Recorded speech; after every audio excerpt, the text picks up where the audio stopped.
Hey guys, how's it going? It's Danconia and welcome back to the Overwatch League Roundup 2020 Mid-Season Power Rankings. Now, I think this is a video that a lot of people have wanted for quite a while. There's been quite a few requests for Power Rankings, and the reason I don't do regular Power Rankings is I think week on week, Power Rankings can be a little bit irrelevant because of the way hero pools work, but now we've had a long, in-depth sort of look at the league with hero pools in.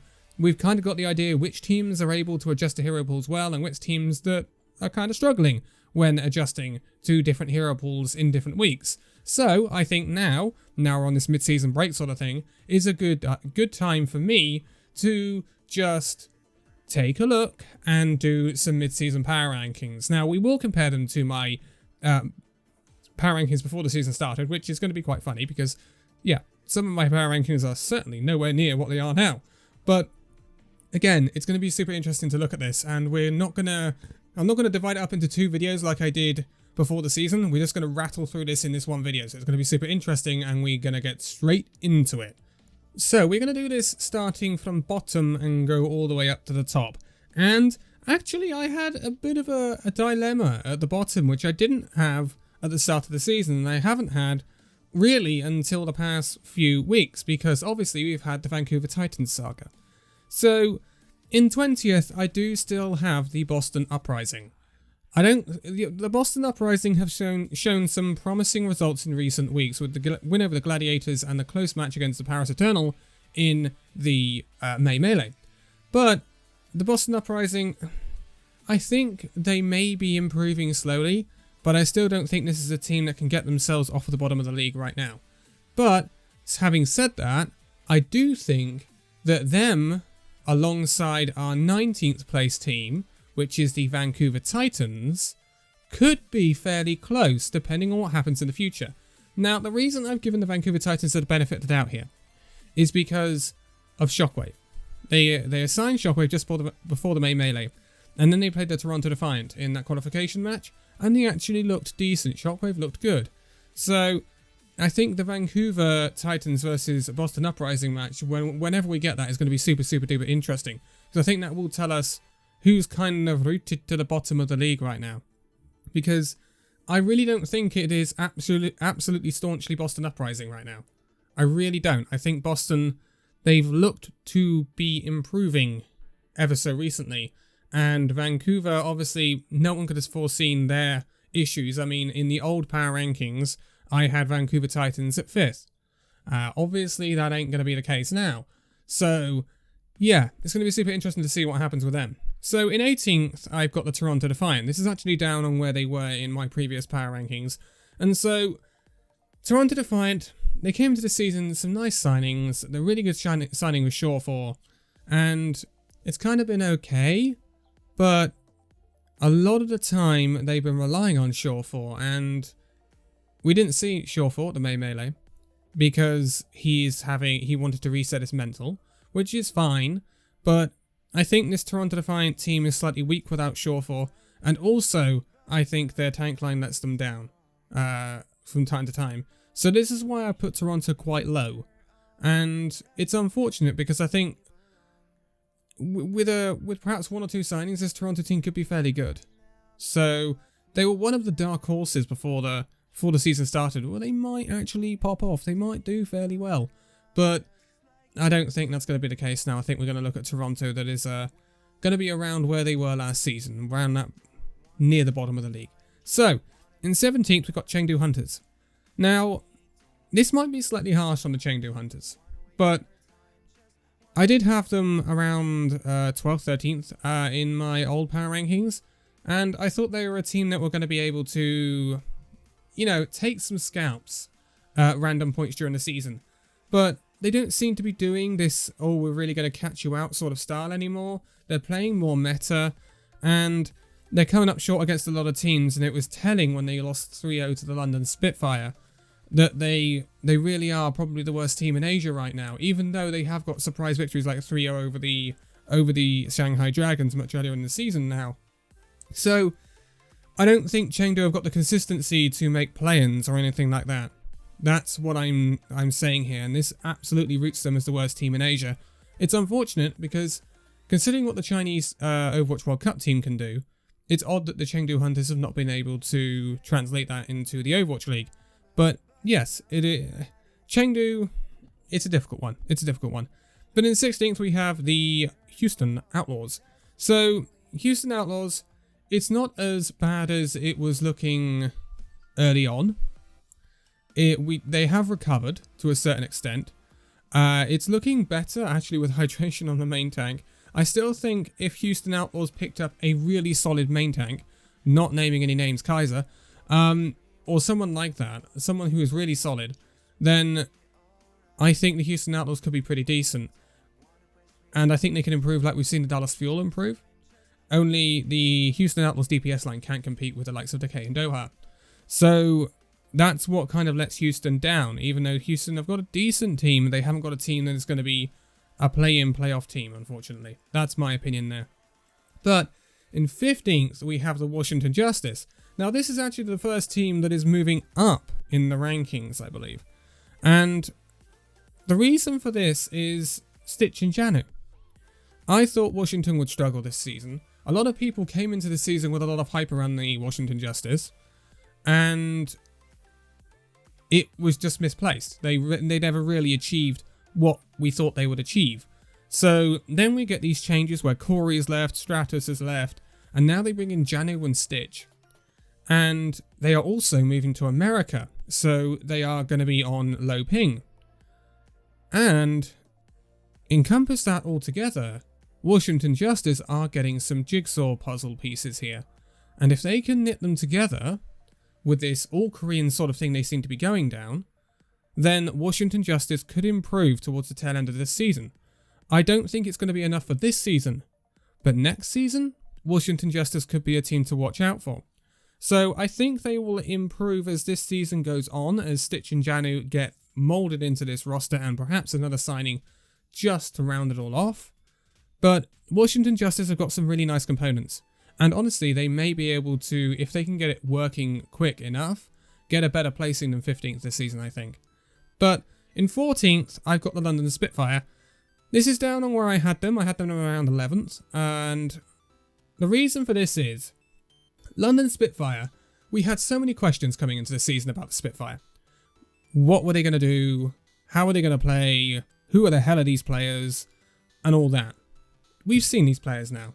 And actually, the majority of them are actually decent. Let's be honest, they are good players. And I think they've got the parts to be a play-ins team. But, and it seems very odd to say this, they are not applying the coaching very well at the moment. Now, we know the quality of the Spitfire coaches with Pavane, with Agape. They know each other very well. But London are transitioning to this very defensive style, like New York Excelsior used to do with Pavane. And London are taking it to an extreme right now where they don't capitalise on opportunities very well and stuff like that. And they are just too passive. And it's costing them maps. It's costing them wins. And so I think it will cost them a play-in place if they don't sort it out. I think London do have the quality to be a play-in team. But they have got to nail down this passive issue. Because if they don't, then they're going to get shown up. And at the moment, obviously in my power rankings, they are the second worst team in Asia. And I don't think a lot of people would argue with that. So yeah, that's kind of where the London Spitfire are at. And I think there's a lot of room for this team to grow. That's what I'm going to say. And again, it's more of a long-term project, I think, from the Spitfire. And next season, maybe, if they can apply this coaching well, they will be a team to watch out for, maybe. But in 13th, we have the Los Angeles Valiant. Now, they are moving up massively on what I thought at the start of the season. I had them at 19th. So, at the start of the season, we thought this Valiant team was going to be very bad. And they weren't. So, fair play to the Valiant. They've overachieved in a lot of cases. Their DPS line is very good. Their tank line is serviceable, and their support line has actually been better than we expected. So, I think the Valiant are going to be in the scrap for play-ins, definitely. And I think they could possibly get it. It depends on what other teams do around them, but we haven't seen Atlanta Reign really live up to what we thought they would be. Hangzhou Spark are kind of making changes and getting better. The Gladiators haven't been what we expected them to be. Dallas Fuel are kind of up and down. So Valiant could sneak a play in place, and it would be a very good achievement for a season where they were expected to do basically nothing. So yeah, Valiant in 13th I think is a fairly fair placing for them right now. But just above them I have their LA neighbours, the Gladiators, in 12th. Now they are down on what I expected them to be. I had them around 8th. And this is because they just haven't lived up to expectations. They've got good players, but they just haven't been applying, especially in the close matches, in the against the likes of the Mayhem, the Paris Eternals, the Philadelphia Fusions, the San Francisco Shocks. They haven't been, great. And then they come in against the Boston Uprising and lose in a really weird fashion. They tilt against the Valiant and almost lose that match. So I think there's a lot of questions over this Gladiators side. And I don't think it's as good as we thought the Gladiators would be coming into this season. So that's why they're moving down my rankings, but they are just squeezing in the playoffs there. Because I think they do have a decent quality, but I think it's a mid-table quality, not a playoff challenging quality at the moment. In 11th, and I actually really surprised I'm saying this, but in 11th, I have the Dallas Fuel. Now, this is probably one of the highest placings I've ever given the Dallas Fuel in Power Rankings, because I think the pieces are starting to come together for this Fuel side. At last. They have fantastic DPS players. We all know they have fantastic DPS players in Doha and Decay. And I think we are seeing this team now kind of get the grips of the tank line. The Gamsu tank line is starting to do okay. And obviously their support line is good as well. So I think we're starting to see a solid team. And when I compare this Dallas Fuel squad to the Gladiators, to the Valiant, and all the teams below that, I'm thinking, well, this Fuel squad can beat them. There's no reason why this Fuel squad can beat them. And the only teams I don't think this Fuel squad can beat are the Shock, the Fusion, and the Mayhem in their NA region right now. I think that's the only teams that are out of reach, and I think they would give it a good go against the Mayhem. So I think the future is promising for the Fuel, and I really think this should be the year that they can really make a push for those playoffs. They can really, really make a push for them. So I would be cautiously optimistic if I was a Dallas Fuel fan, and I have not said that in a very, very long time. But in slap bang middle of the league, I have the Hangzhou Spark. Hangzhou Spark, they're down a bit on where I had them, and that's because they've had a rough start to the season. It's kind of been a bit all over the place. But recently, they've kind of been hitting a bit of form. They've picked up some nice signings. They brought in Architect, and they brought in, most recently, the coach Pajon, who was with the Vancouver Titans last year, and was part of that, second place Vancouver Titans old runaway side. So they're getting in some really nice additions, and that makes me think that the Hangzhou Spark might start to improve. But I don't know whether it's enough to see them go above the likes of Seoul and Guangzhou, Paris, Florida, because I think the quality in the league, especially top 10 at the moment, is very, very good. And I think that's why you're seeing some teams that are perhaps not too bad drop out. For example, this Valiant side, if you were talking like the inaugural season or perhaps even last season, I think you'd be looking at a top 10 side, but not this season. I think the quality is too much. So I think it'll be interesting to see Hangzhou Spark in this second half of the season and see what they do, because I think they might actually be better than my 9th place team, but I'm not confident in myself to go for that right now. So my 9th place team is the Atlanta Reign. Now the Atlanta Reign were actually 4th in my power rankings start of the season. Some people had them top of their power rankings, and they haven't really lived up to the expectation, have they? I think they've struggled slightly with hero pulls, and they haven't been able to keep up with the likes of the Excel, I say the Excel, that's the wrong region, but Paris, Florida, San Francisco, Philadelphia. They haven't been able to keep up with those guys, which is where we expected them to be, which is kind of sad, I'm not going to lie. This Atlanta Reign squad has got some good qualities, some good parts, so I think it's just a hero pull hit for the Atlanta Reign this time around, but hopefully they can continue working out those kinks. But they are by no means a really bad side, and I think they're a team that should be able to get play-ins, but I think playoffs is a bit of an ask right now. So, in 8th, and people are going to be maybe a bit annoyed about this, but this is the Seoul Dynasty. So, why have I got Seoul Dynasty in 8th when they took the Shanghai Dragons to 7 maps in the May Melee final? and got past the Guangzhou Charge, who were number 1 seed. Well, this is because these power rankings are based on finishing position, not who's going to win the league. So, I honestly still think Seoul Dynasty are not a playoff team, because they are way too inconsistent in hero pools. This is the team that has been affected by hero pools the most throughout this season. And unless that changes, I think they are going to struggle to get to top 6. So I think they're an 8th place team or something like that. But that doesn't mean that they're bad. I think they will get through play-ins, and I think they will do very well in playoffs. Why? No hero pools. We saw this in the May Melee. They did very well in the May Melee. There were no hero pools. But in the regular season, they actually came in as last seed, as bottom seed, below London and Chengdu, because they struggled in hero pools. So I still have a lot of questions about the Seoul Dynasty side, and that's why I can't rate them higher. And maybe over the coming weeks they will prove me wrong, and I would like to see that. But in 7th I had the Guangzhou Charge. Now this was the team that was coming into the May Melee as the number 1 seed, and I think they cope with a lot that's thrown at them. I'm very impressed with their response after losing Neptuno and losing Weir to visa issues. I think that is really good at the way they've responded to that. They've really hit the ground running. May Melee and throughout May they were fantastic. They seem to be able to adjust to whatever hero pool is thrown at them. And during the May Melee, even though they came up against a very good Seoul Dynasty side that had no shackles on them, and they took them very close.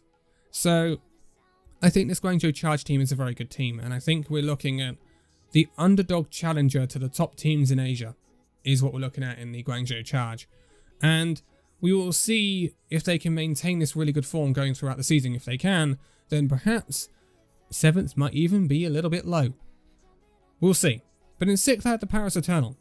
Now, these are big movers because I actually had them really low in my initial power rankings. And the reason I had them low in my initial power rankings is because none of the new players had come through at that point. And with the Paris Eternal now, Hanbin's in. We've seen XC, but he's got medical issues with his neck or something, so he's been out. So they've been stuck with Soon and Nico, and they've been kind of grinding some decent results. It hasn't been fantastic, but they've been grinding decent results, and they've still got a fairly good placing in the league right now. But now we see Sparkle, because Sparkle is now of age to play in the league, and he is the last big name we are waiting to see this season. He was a fantastic DPS player in Korea, and one of the biggest names to be signed this season, and he will make a big difference to this Paris Eternal side, I am sure, and I am pretty sure that once XC comes back as well, we will see a DPS line of XC and Sparkle, not Nico and Soon. We might even see Soon and Sparkle, because Sparkle is fantastic. And once the Paris Eternal get all these players back, get XC, get Sparkle, alongside Hanbin, either No Smite or Bembest, and then their backline, which now has Fielder, who's looked very good. I think this Paris Eternal side is really improving. Is really improving, and is starting to hit the ground running. I think top 6 is a realistic possibility for this Paris Eternal side, and I think they will only get better as time goes on. I really think they are looking good. But in 5th, it's the Florida Mayhem. It's the Mayhem. They are much better than we expected. Much better than expected. The dark horse of this season is definitely the Florida Mayhem. I had them bottom half. I thought, yeah, they've gone to an all-Korean roster. They looked decent at the end of last season, and it looked like they were improving, but I didn't think they would improve quite as much as they have done. And Yaki has been phenomenal. Gangnam Jin has been phenomenal. And it's really starting to come together. And this past month of May has been their best month in their history. And they took the San Francisco shot close. Yes, it was a 4-2 result, but they took the San Francisco shot close. And they full held them on Blizzard World, which is something not a lot of teams can do. So, Florida, no one should be sleeping on Florida anymore. And I really think playoffs is realistic for this Florida Mayhem squad. And who would have thought we would have been saying that a year ago? But in 4th, we have the New York Excelsior. So, New York. They choked is a bad word. I don't want to use choked. But they didn't live up to the Shanghai Dragons in the May Melee, did they? And I think New York I don't think they're quite as good as the top 3. I don't think they're quite there. In a good meta, I think they're there. But in hero pools, when they've got to play different things, I don't think they look comfortable in everything. And so, say if we were forced into dive, I think New York will look good. But this more rushy sort of comp, it's still a little bit disjointed with this new style that the Excelsior are running, the more aggressive style with Hotbar. And I think it puts them a little bit below the top 3 in my rankings right now. And I actually said this to someone on Discord the other day. Florida versus New York, if we had that, I think that would be extremely close. And I wouldn't be surprised if Florida could actually win that one. So, yeah, it's super duper interesting, the Excelsior issue, and they could be a little bit higher if they can really keep consistent, or they might be a little bit lower. It's difficult, but definitely a playoff team. Definitely a playoff team. So the top 3 then. First of all, third, Philadelphia Fusion. I don't think Philadelphia Fusion can challenge the top 2. I think the top 2 have a little bit of a lead right now over the rest of the league. I think Philadelphia Fusion are kind of in the... Okay, so if I was to explain this, that we've got the top 2 who are out in front, and then I think we've got a group of 3 teams, the Philadelphia Fusion, the New York Excelsior, and the Florida Mayhem. Now, the Philadelphia Fusion may be a little bit high here. Remember that the Florida Mayhem got a 3-1 victory over the Philadelphia Fusion in the May Melee. But I do want to see Philadelphia Fusion... I want to see the Florida Mayhem do this consistently if I want to put them anywhere near like 3rd, which is where I'd have to put them on that basis. So, and another thing to say for New York Excelsior as well is they benefit from the fact they're in Asia as well.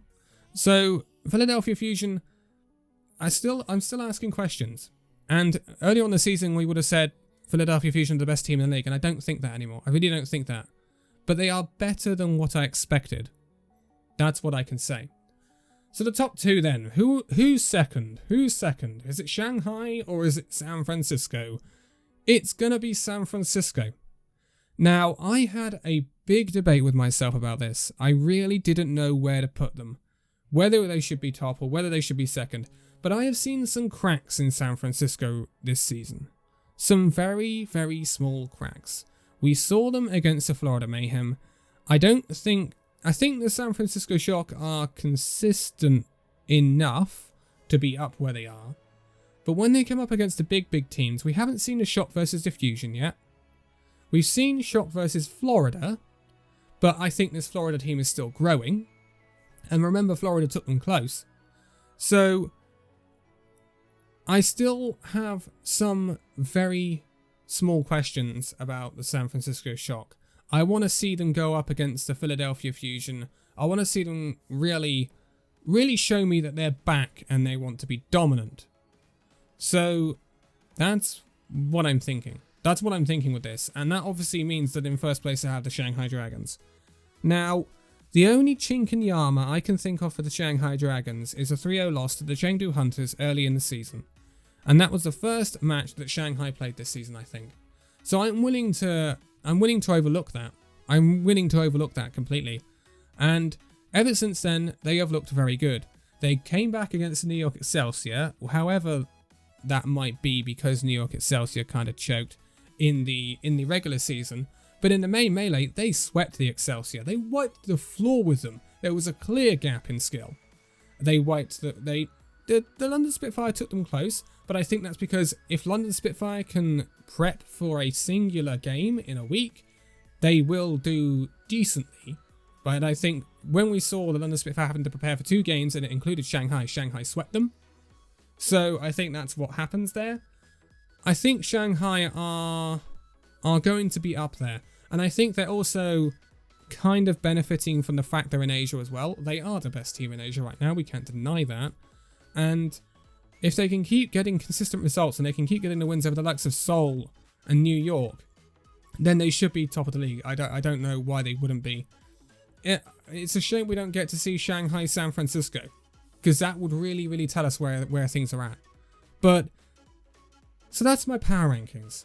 And I've and ahed over these for weeks actually, and I'm glad we got to see the May Melee before I did them. So Shanghai, San Francisco, Philadelphia, New York, Florida Mayhem, Paris, Guangzhou Charge, Seoul Dynasty, Atlanta Reign, Hangzhou Spark, Dallas Fuel, Los Angeles Gladiators, Los Angeles Valiant, London Spitfire, Washington Justice, Houston Outlaws, Chengdu Hunters, Toronto Defiant, Vancouver Titans, and Boston Uprising.